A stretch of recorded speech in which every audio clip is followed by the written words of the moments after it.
For this one, I'm not going to bother introducing the panel because it feels really weird to introduce myself, but I am actually going to be moderating this panel.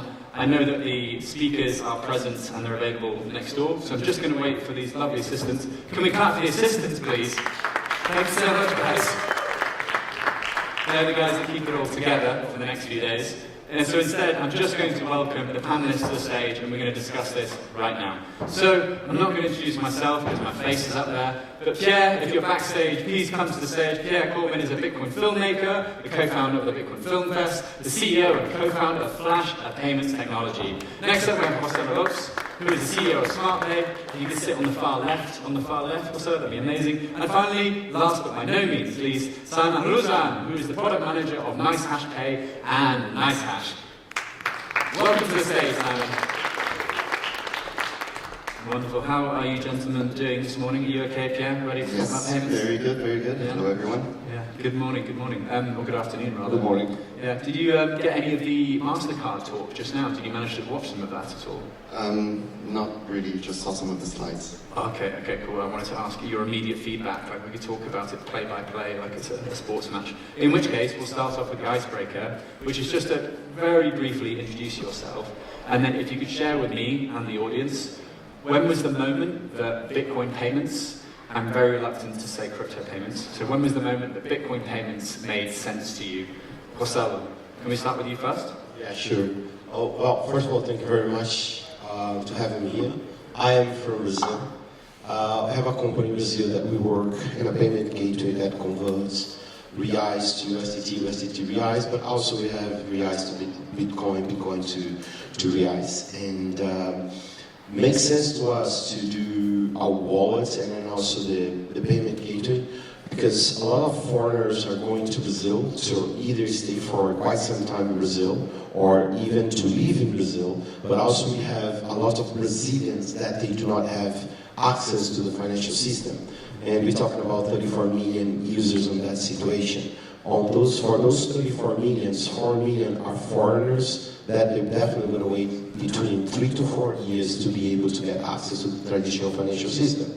So we saw a possible way to use cryptocurrency to be the payment method for, but was a small issue in our regulation, in our law, that for a merchant to accept crypto could be some problems because they have to comply with a bunch of things, so make it very difficult for them to accept Bitcoin or even USDT, which is the mainly cryptocurrency used in Brazil. Then we did a bridge to convert USDT or Bitcoin straight to our financial payment system, which is made by the Brazilian Central Bank. And in that way, it made sense to any foreigner to go to Brazil. Few wallets are already using our technology. Bitfinex is already implemented inside the platform. Whoever is using Bitfinex now, more than welcome to go to Brazil. And you can pay anything in Brazil straight from the platform. So we could not implement straight on the merchant, but we have the users being able to use. And the reason that makes sense, foreigners cannot have access to the financial system unless they're using the plastic card or the magic bills that you guys call it money, right? So then the way to go is use cryptocurrency, especially USDT or Bitcoin because it's the most used. And now foreigners have access to the financial system, and even Brazilians that have no access to the financial system, now through that it's possible to do. And we haven't seen a lot of just one thing on that. Presumably it's very KYC, no? Like if foreigners are using that, then they're having to give up all their details. Well, that's a very good one. Till now, there is no need for KYC when it's crypto to fiat. Okay. Which helps a lot to implement that. But when it's a fiat to crypto, then we need to do KYC. That's when they get you. Okay. Yes, okay. But it has been cool because foreigners has been going to Brazil and be able to use, and even when they need the magic money, they can go to now 45,000 ATM machines in Brazil, and they can convert USDT or Bitcoin straight. But as Brazil, we have a payment system called Pix, so nobody's using money anymore. Basically, it's just doing the payment straight from from the wallet. Super interesting. Thanks for the perspective about Brazil there, and to get a sense of how we get from that fiat to Bitcoin or crypto on-ramps. Simon, how about yourself? I mean, you're the guy who is responsible for why we're all able to pay in Bitcoin at this event. Is that right? I mean, Pierre was saying earlier as well, sorry, I'm still digging you up, just give me a second. Pierre was saying earlier, have you been checking the dashboard to see how many payments have been made by us at the event over the past few hours? You know, how's it been, this experience? Yeah, I'm the guy behind that, yeah. Unfortunately, I didn't check how much payments our guests make this day, but I will, for surely I will check it in right in 31 minutes, and we'll tell you how it's going, yeah. I hope it's good, yeah. Okay, and how about yourself? Can I ask you the same question that I asked Marcelo? So, when was the moment, or the light bulb, the eureka moment that you thought, okay, Bitcoin payments, they make sense? Oof, that was a few years back when I was still mining with GPUs. I gathered some small amount of Bitcoin, and I just wanted to upgrade my mining rig. And I found one, that time, only store, I think, Alza shop. It was somewhere in Europe, Slovakia, or I don't know, Czechia, where it is, where I can pay with Bitcoin. And I ordered graphic cards from there. Nice. Yeah. That's cool, so you bought graphic cards, so you paid in Bitcoin to make more Bitcoin. It's quite meta, I like it. Okay. It was my first experience with purchasing with Bitcoin. Lovely. So it's like, I don't think, 5 years back, maybe. Okay, that's cool. We won't think about the price of that Bitcoin now either. I was a little, but not so much. Okay, very good. Pierre, how about yourself? I mean, you run a payments company as well. Can you talk about the moment that Bitcoin payments made sense to you, and maybe a little bit about your company as well? Yeah, sure. So, the first time I made a Bitcoin payment was when I went to El Salvador over 2 years ago now. And it was, I remember it was paying for my breakfast where I was staying. And it was pretty cool. I was pretty excited about it. And then I tried to pay as much as I could in El Salvador in Bitcoin. That was, a few months after Bitcoin law, so it wasn't yet very popular. The second time I went, it was much easier to pay there. But just the convenience of it, as a foreigner traveling, it does make things much better not to have to worry about changing money. But then about 18 months ago now, with my co-founder at Flash, the first thing we did before Flash even existed was AI chatbot. It was the first Bitcoin-focused AI chatbot called Talk to Satoshi, and we added there Lightning invoices that could be generated that would pay directly onto our own node, so people could just tip us and support us for the cost of the APIs that we were, of course, taking care of. We were using the OpenAI APIs, and that's when we realized actually it's super easy to build and to make payment experiences in Bitcoin, and so we just started digging deep into that. And in this process, we discovered new technology that was created by the guys at Albi called Master Wallet Connect that allows to build direct debit solutions in self-custodial wallets, Lightning self-custodial wallets, and we went all in with this technology, and we're realizing we can add other payment technologies on top of it as well. And so that's generally very exciting, and that's what I try to go to every conference and talk about Master Wallet Connect and get people onto it, because if we can bring the same payment experiences as the ones that companies like Stripe are providing for merchants, but we can do this in a non-custodial way, I think, we wouldn't be here if it wasn't for the invention of peer-to-peer and custodial payments. So I think that's the direction that we should be able to take and just move Bitcoin forward. Awesome, and I think that's going to form the crux of the discussion today. I really want to drill down into why should we bother spending money in the form of Bitcoin and peer-to-peer cash. And what I love about this panel, ladies and gentlemen, is that we have someone from Brazil, someone who's local, someone from France/Poland, and then someone from the UK to have different perspectives on this effectively a debate, because within the Bitcoin space there is a extreme hodl culture, hodl till I die, hodl so that, you know, my great-great-grandkids might be able to buy something with it, but they've probably got it in their will that their kids can't spend it. So, you know, we're really fighting against a tide of not spending your Bitcoin ever culture. And then there's also, it's maybe got more European flavour to it, which is spend some of your Bitcoin, it's okay to do so. And then what I've seen personally is emerging markets around the world where lots of people are more incentivized to say, spend money. And that's why I actually wanted to jump to Brazil first, Marcelo. Do you find that this hodl culture, has that permeated and has that sort of invaded the Brazilian Bitcoin and crypto scene? Or are people much more willing and able to spend their Bitcoin because they understand that, you know, it's just peer-to-peer cash, isn't it?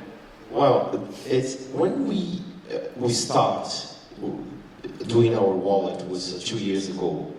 Right in the beginning, people were using Bitcoin to pay stuff. Just for you guys to have an idea, last Sunday was the Formula 1 in Brazil. We had more than 120,000 transactions in one single day. That was foreigners paying with crypto to a local merchant that's receiving in reais.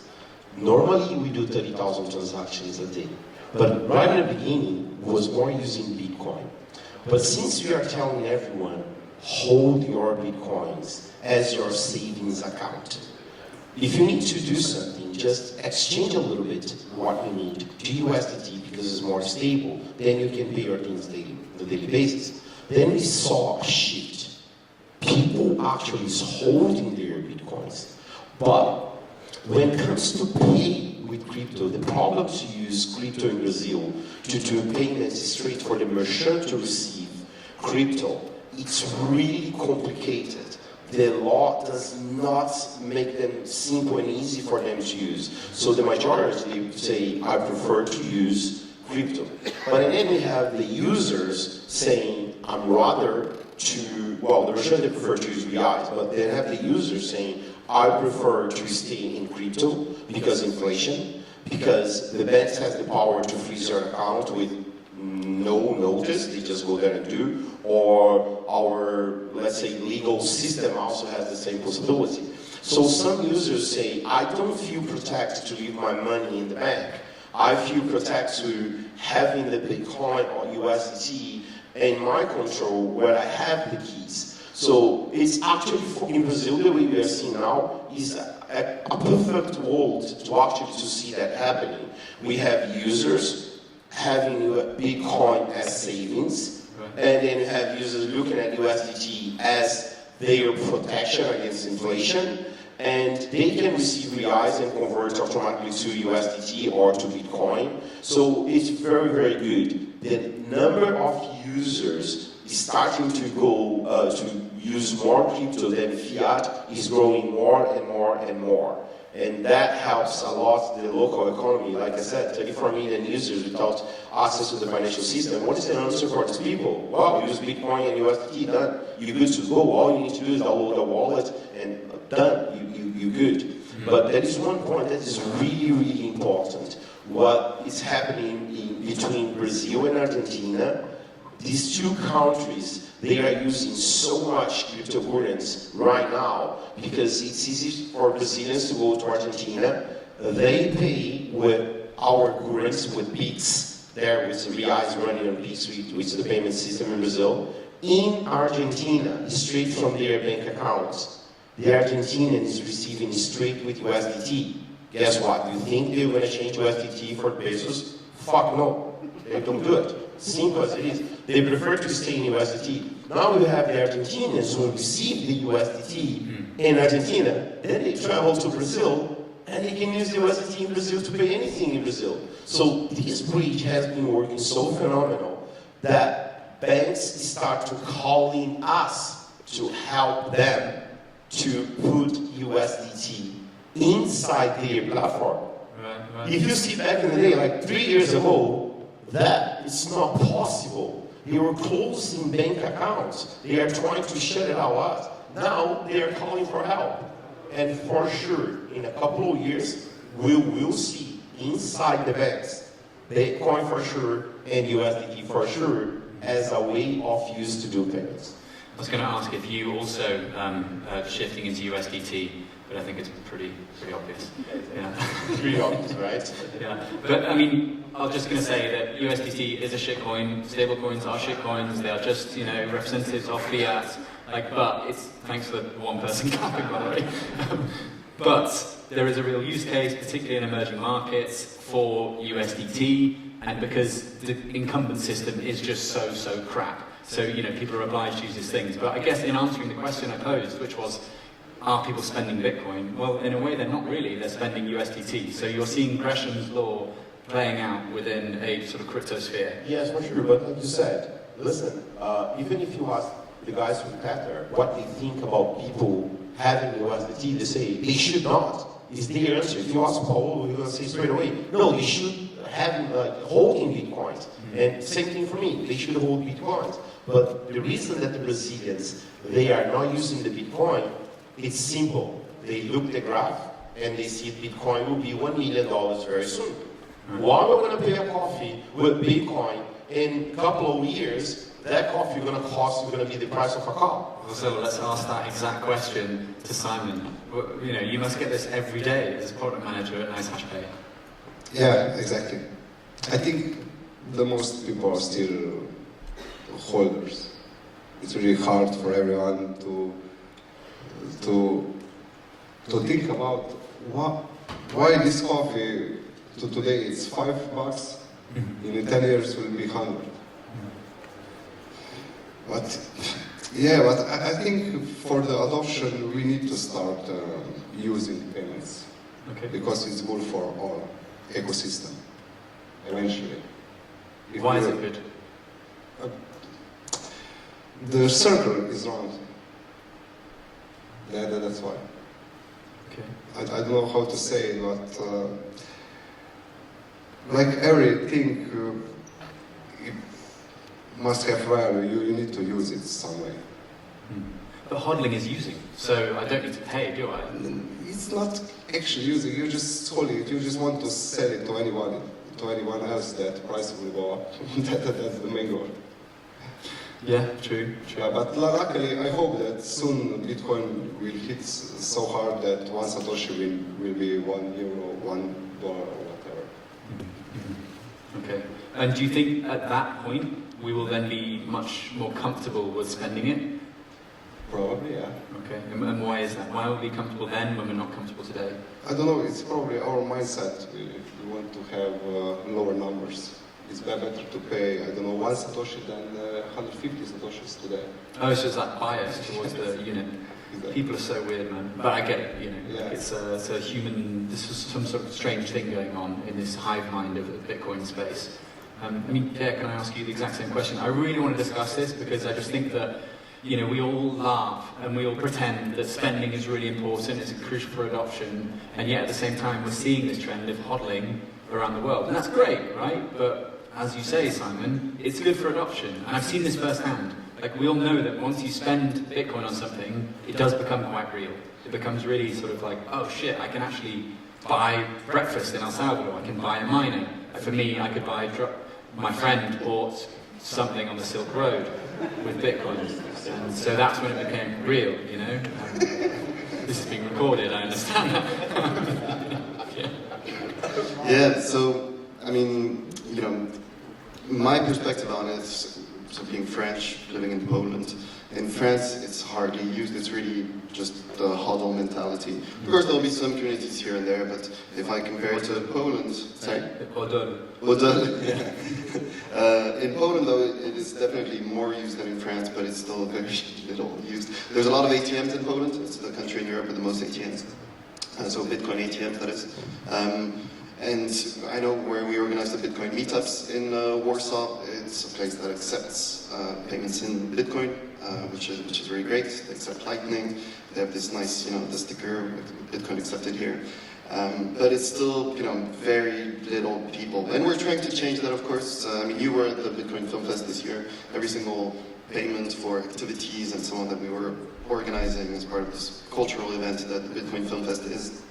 everything was in Bitcoin. So we're trying to bring all of this into Poland some more. But again, it's limited, and I think it's a hard one to really understand why. I think part of it is, of course, because Bitcoiners just want the value of their Bitcoin to appreciate with time, and I get that, so do I, right? I think we're all in the same boat when it comes to that. But then I think also, it's why would we? I think there's maybe use cases that are too limited. I mean, merchant adoption is one thing, and of course we're pushing that as well at Flash because we want to bring these options to the people. But I find it very limiting as well. We need to be able to think beyond that. If you think of, the successful cases in crypto, they're not happening in Bitcoin, right? And why not? I mean, it's just a matter of use cases and building them and being able to bring them into Bitcoin. And I think, this next bull run, I'm pretty sure we're going to see a lot of use cases. I think Nostr is going to be part of the reason why this is happening, because you can attach a shared identity to your favorite payment network, and I think this can unlock the type of use cases that is going to bring all the degens of the crypto world into Bitcoin, which I think is positive. Is it? Well, from the using Bitcoin, right, to bringing people on board, it's just like, USDT, I'm very bullish on the idea that USDT will be spendable on Lightning. It's the kind of, it's not Bitcoin directly, but if you can get people to have Bitcoin as the underlying asset, even if what they see is USDT, well, in a sense it's a win, because down the road they will have a wallet that holds Bitcoin. And I think in the end this is what matters. It's about getting the use cases that will bring people on board, because payments are needed for the third world. I think there's a lot of options, and that's what we're trying to do as well, right? Because Stripe and other such solutions exist in the Western world, but it's much harder for them to exist elsewhere.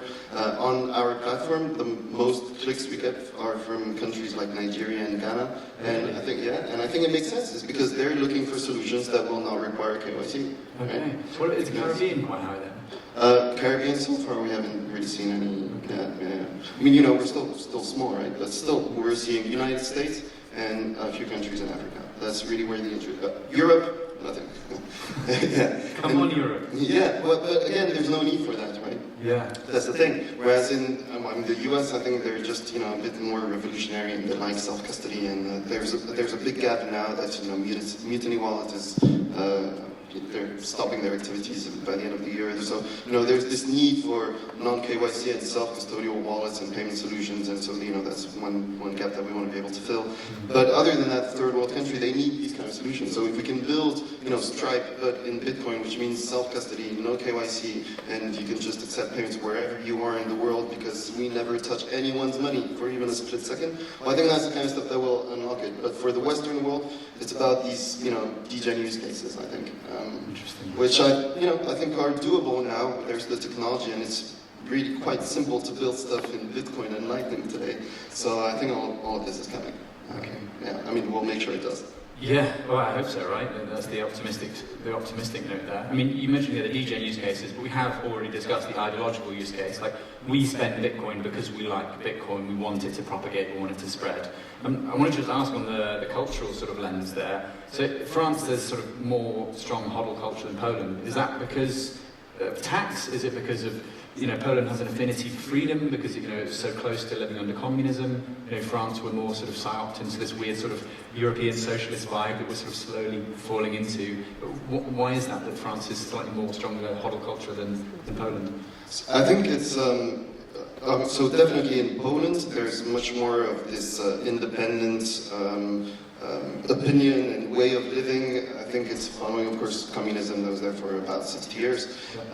So, they're much more into the idea of self-custody, and I think so that's one point. But the second point is also that Poland is much more advanced than France and many other countries in Europe when it comes to payment technologies, simply because, it's a trend that you can see everywhere. There's just some technology that came later, therefore they jumped some technology, right? So for example, a check, written, that you can give to a bank to get money in exchange, this never came to Poland. Like literally, I lived in Australia, I came back, I had my retirement, and they gave it as a check.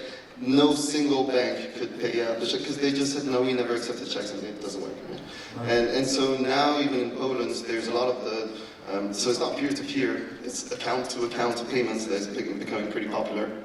That removes certain intermediaries by just adding one intermediary. Anyway, it's only a few years old. It has 65% of all the digital payments in Poland are done using this account-to-account technology called Plik.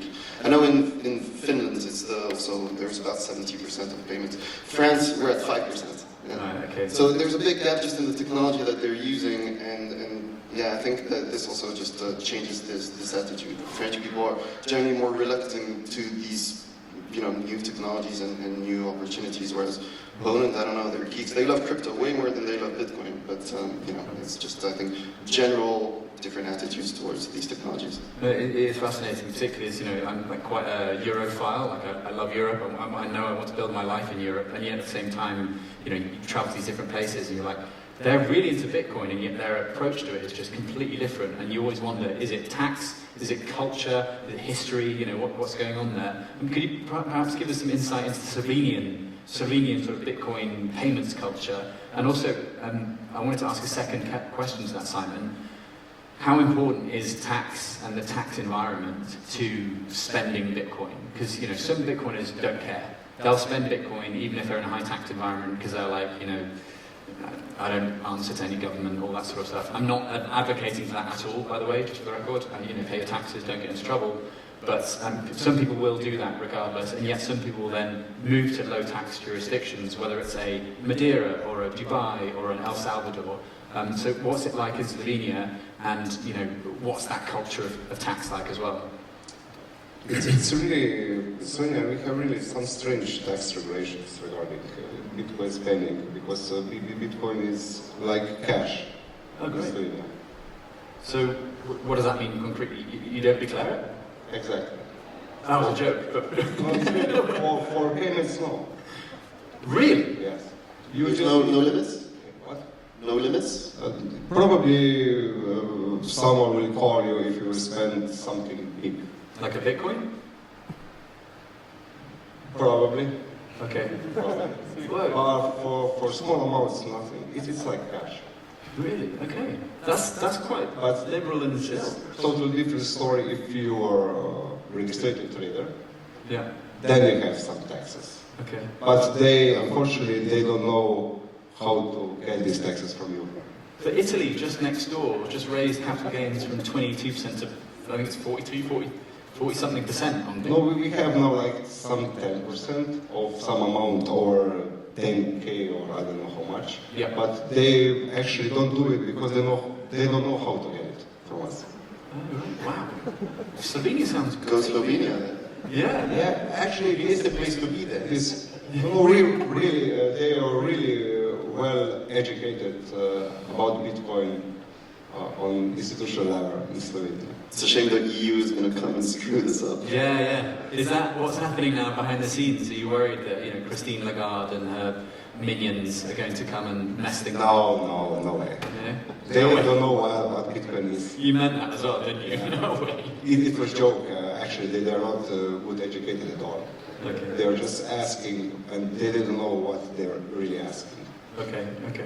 And so, I don't know, we are now fighting against government to make some changes that Bitcoin wouldn't be accepted exactly as cash, because all the AML regulations and stuff. So today you cannot buy a house with Bitcoins, whole house. You can buy one furniture or one TV. You can buy, I think, 20 purchases for 5K, I think. So Okay. it's really strange.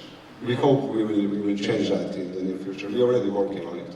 Interesting. I mean, there's a similar thing I live in Portugal, and in Portugal, everyone used to say, oh my God, Portugal's a 0% tax, Bitcoin country. And it's like, no, there's just no legislation for it. So people assume it's 0%. Exactly. The government has just, is addressing housing and education and transport as opposed to like this weird Bitcoin thing which people keep shouting about. And Yeah, exactly. they finally addressed it and they made it a 0% if you hodl for a year. but then it's like which tax professional or legal professional is going to check your UTXOs and follow it all. So it's a nightmare. I mean, if I was a government looking at Bitcoin, you know, where do you even start? And then, you know, for a payment of a coffee at a conference, is it even worth the manpower that you require to go to all? Is that kind of what Slovenia is doing, just like sort of observing it and letting see where it goes? Ah, a great place to start a payments company then, right? Oh. Yeah, why not? Welcome. Why not? Welcome to Slovenia. Okay, and we're speaking backstage about something, but NiceHash might be expanding to other places. Are you able to talk about that right now? What exactly? NiceHash NiceHash Pay is expanding to other places. Are you able to talk about that?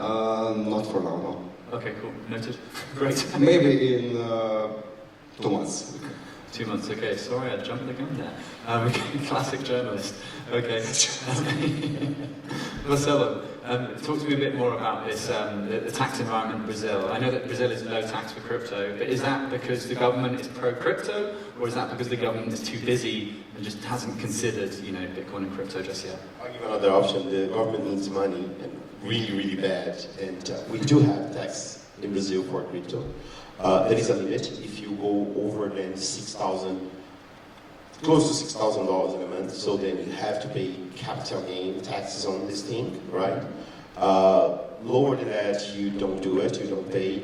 But the government is seen to be changing that in next year, because next year for sure we're going to have a regulation, or at least the first version of the regulation, because it has been addressed by the Brazilian Central Bank, and the Brazilian Central Bank is going to be the one responsible for. But we already have some rules that if I hold cryptocurrencies, in the moment that I sell the cryptocurrency, if I just liquidate over than $6,000, then I have to pay, as an individual, I do 15% tax on capital gain on that thing. It's a 15% tax.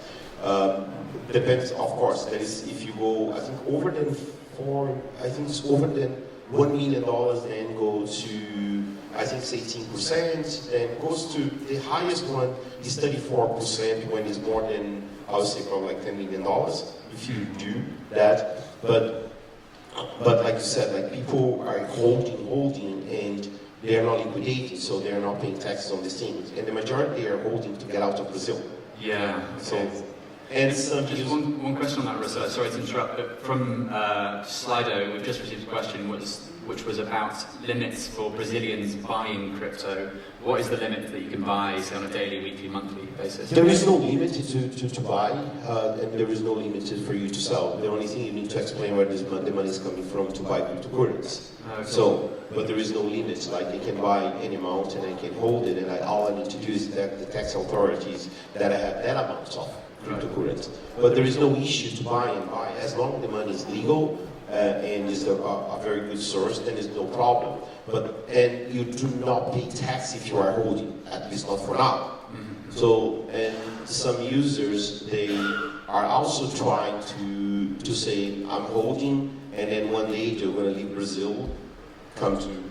Now I know it's a very place. It's a very good place to come. We're all going to Slovenia, my man. Because but the majority want to say, okay, I want to leave Brazil and I'll take my Bitcoin with me, so it's easy for them to leave. But there is one thing that is really important to mention to everyone. That is other thing that Brazilians are not using Bitcoin to do payments is because there is no privacy. Remember, Brazil has a lot of problem with violence. And people that need to understand one thing. When I send Bitcoin from my wallet to Joe's wallet, he can go in the blockchain and see my balance. And see... Unless it's Lightning. Unless it's Lightning. And let's use a small UTXO. Exactly. So, but and then let's put it this way. Let's say someone is buying a car. I'm not going to use Lightning to that. Maybe not even the guy has enough channels open to do that. Now I'm sending Bitcoin on-chain. The person who received, yes, I'm buying a car, but how can I trust the person that is receiving that Bitcoin? I'm going to look on the internet, look at my balance. And just so you guys have an idea, 7 years ago, I had an issue in Brazil that my wife was kidnapped. And they asked to get paid in Bitcoin.